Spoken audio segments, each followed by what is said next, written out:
Fact is that the Palestinians have lived under occupation, and Gaza They're not under occupation. They have their own state. That's nonsense. Is a state, that's nonsense. And it is run by Hamas. And they had one election, which, as Trevor said, the people voted for Hamas. Hamas then killed the opposition, and they've never had an election since. But they could have a state. If they wanted a state, they could have a state. Hi everyone, welcome back to the channel. If you are meeting me for the first time, my name is Clevy, and it is so nice to meet you. You guys, we have another video from Douglas, and you guys, this is Douglas Murray calmly dismantles Muslim women on BBC. Yo, you guys, and of course this is from Modern Wisdom. I cannot wait to check this out, so let's dive right in. Well, I'm joined now by Douglas Murray of the think tank, the Henry Jackson Society, and by the Labour MP, Rushanara Ali. Welcome to both of you. Rushanara Ali, is there anything realistically that the West, the European Union, the British government can actually do to solve this conflict? Well, we need the European Union, and including the British government, to work together to show leadership and also to act as an honest broker. And what we've seen, yet again, is that Israel has shown complete disregard for humanitarian issues. Some 600 people are now dead, mainly civilians, 100,000 seeking refuge. And we need the European Union to be a strong voice in recognising, of course, Israel needs to maintain its security, but its reaction and response is not proportionate, and we need the European Union, including the British government, to speak up and work towards resuming peace negotiations, which have been completely elusive over recent years. How does Israel maintain its security without this sort of violence that escalates? Well, this sort of violence and the death of so many people, particularly Palestinians, of course there have been casualties on the Israeli side as well, but the vast majority have been Palestinians, won't secure Israel, won't provide long-term security. What we need is the international community to work together. But also, Israel needs to respect international humanitarian law, international law generally, and that's not happening. Has Israel disregarded humanitarian and international law by going into Gaza in the way they have? No, not at all. Apart from anything else, the very muted response, and indeed in many cases a very encouraging response for Israel from the international community, is, I think, testament to the fact that it is playing not just by the rules, but by the most stringent rules imaginable. The reason why the casualties exist in the Gaza is obviously because Israel is trying, as an operational objective, to stop Hamas and other jihadist groups from firing rockets into Israel. In order to do that, Israel is carrying out a very, very targeted campaign. Now, it is inevitable in that civilians are going to be killed as well. And one of the reasons why that is happening... Excuse me, if I can just finish. One of the reasons why it's targeted, because they are trying to get the launch pads for that the rockets are coming from. Now, one of the reasons why there is a problem from this, of course, is that Hamas has, and incidentally CNN has the tape of this, among others, has been encouraging the people of Gaza to, quote, protect the houses of Hamas commanders, to actually congregate around areas which the Israelis have dropped leaflets and texted civilians to say this area is going to be hit. Hamas has actually tried to maximise the casualties. So that's the first point. As for how this is to be stopped, I think there's a very important thing that we do not, the international community does not simply perpetuate this conflict in trying to stop Israel from achieving the operational objective of stopping the rocket fire. The international, this is the third time now that this has happened, and I would suggest it's more than the third time. No, the actually. third time there's been this exchange since 2007. Right. OK. I mean, we'll look at the operational on what actually both sides are hoping to achieve. But Rushanara Ali, you told a demonstration at the weekend that David Cameron had failed to show international leadership. My party is with you, and the Labour Friends of Palestine are with you. Do you have Ed Miliband's support for your line on this conflict? Well, Ed Miliband has made it absolutely clear that the incursion, the ground incursion, he said this only yesterday as well, the ground incursion is not one that is supported. We recognise Israel's demand, as Ed Miliband has said, to for its security, but its response has been disproportionate. And the point about international leadership is, if you look at what David Cameron said in 2010, he described the blockade of Gaza as an open prison. Gazan people are suffering, and what there seems to be a collective amnesia. Is that the fault of Hamas as well as Israel? Of course, these groups. The point is that the public the public, Palestinians are suffering, and the international community has a responsibility to respond to the needs of those people. I must just ask you, Douglas Murray, on the issue of operations. The last 10 years, there have been a series of ground and air operations by the Israeli Defence Forces on Hamas, and there are at least half a dozen of these. The rockets still continue to come into Israel. So the argument could be, are these Palestinians, innocent Palestinian civilians, losing their lives for nothing? The Israelis are not achieving their aims. The rockets continue from Hamas, and, all right, you are saying that they hide their munitions, their rockets and militant leaders in civilian buildings. But in the end, the Israelis have not stopped the rockets coming in, and more Palestinians are dying. I mean, anyone interested in bringing peace to the region has to bear in mind the very serious learning curve that Israelis went through when, after the withdrawal from Gaza in 2005, they got not peace from Gaza, but rocket fire, thousands and thousands of rockets. So what they've been trying to do since is to stop the rocket fire. And as I say, since 2007, Hamas did a coup, a military coup in the Gaza and killed their fellow Palestinians from Fatah and other parties.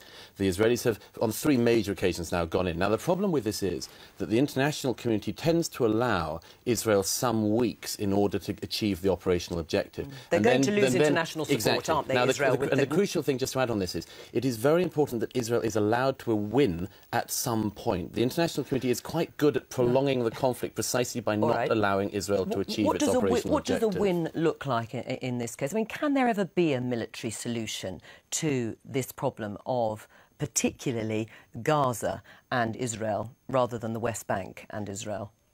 It's a platitude, but it happens to be true here. There are going to be no winners here, whatever the outcome. I think that, you know, if I can speak personally, my heart is rather with what Roshanara says. However, I have 2 caveats. One is, I really dislike the tendency, particularly from the media here, always to put Israel in the dock here. The truth of the matter is that the people of Gaza actually voted for Hamas. And they voted knowing what would happen. Hamas has been very clear. It has no intention of making peace with Israel.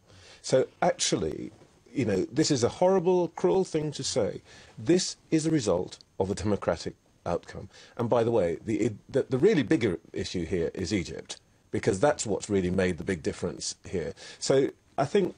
And Egypt is also worried about being on the border with Gaza. The peculiar thing is, Israel and Egypt, relative to Gaza, are in exactly the same position right now. Yes. So I think that the notion of the way that we tend to report this, which is it's Israel versus suffering Palestinians, is just not right. That's not what this is about. I mean, Roshanara Ali, what is it that Hamas wants to achieve? I mean, what is it? I mean, Trevor Phillips says that people voted for Hamas as opposed to Fatah, to the Palestinian Authority in the West Bank. They voted for Hamas knowing that they would be much more hard-line. So what is it that they want? I hope what Trevor's not saying is that by voting for Hamas, those who voted were in some way are now deserve, or you know, the punishment, collective punishment that is now being espoused. No, that's an outrageous thing to say. Let me finish. You know that's not what I'm saying at all. I very much hope not. But the point is that this cycle of violence is going on and on. The fact is that the Palestinians have lived under occupation, and Gaza They're not under has occupation. been. They have their own state. They have, Gaza that's nonsense. is a state, that's nonsense. and it is run by Hamas, and they had one election, which, as Trevor said, the people voted for Hamas. Hamas then killed the opposition, and they've never had an election since. But they could have a state. If they wanted a state, they could have a state. Let Roshanara finish her point. You're saying that they are living under occupation. There seems to be a bit of amnesia here about the history of what's happening in that region, and the fact that Palestinians don't have a state.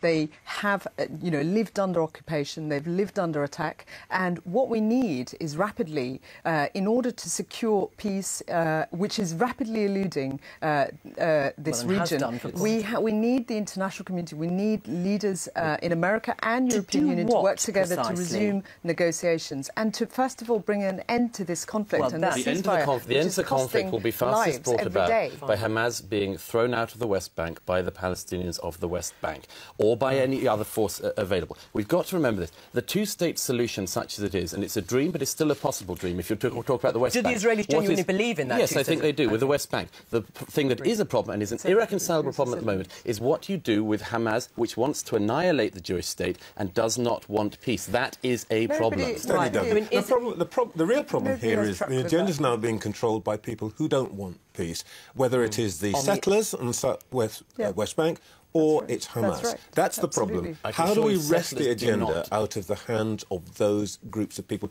who, by the way, are not states? These are gangs. Sure, and unfortunately, Gaza is run by a gang. Let's leave it there. Thank you both very much. As usual, please be respectful. You're free to pass your opinions. You're free to, argue it out with someone in the comment section. Go back and forth, but please be respectful. Now, you guys, I always ask a question in all of this video, and it has gotten to a point where I'm now like, will it ever end? What do you think would happen to bring the peace of these two nations? What do you think can happen? The woman said they should step in, resume negotiations and all of those things. And at this point, it's more of like they are saying they are just about the destruction of Israel, to destroy Israel, right? And it's a attack and defend situation. And the same way they attack is the same way another person will defend. I don't know, so like, I'm like, is there any, in all of these things we've been discussing, in all of, the topics every day, in all of so many things we're seeing on the internet, because of course we all have access to internet, right? Is there any hope that these things will get resolved? What are people putting in place? Or is it whenever you fire, I'm going to attack, or whenever you attack, I'm going to defend situation? Like, is there any hope that this thing can actually come to an end? Like, what happened to the peace that was once there? Where did it go wrong? And can we get back to what it was before? Because at this point, it's no longer pick a side. It's no longer choose a side. Who are you for? Who are you against? At this point, it's way beyond that now. It's now like, okay, these things are happening. How do we put an end to it? How do we stop all of this? How do we, what do they want? If it's to destroy another, it's not possible. So what reasonable thing do you want that can be done so that these things can end? I see videos on TikToks, I see videos on YouTube.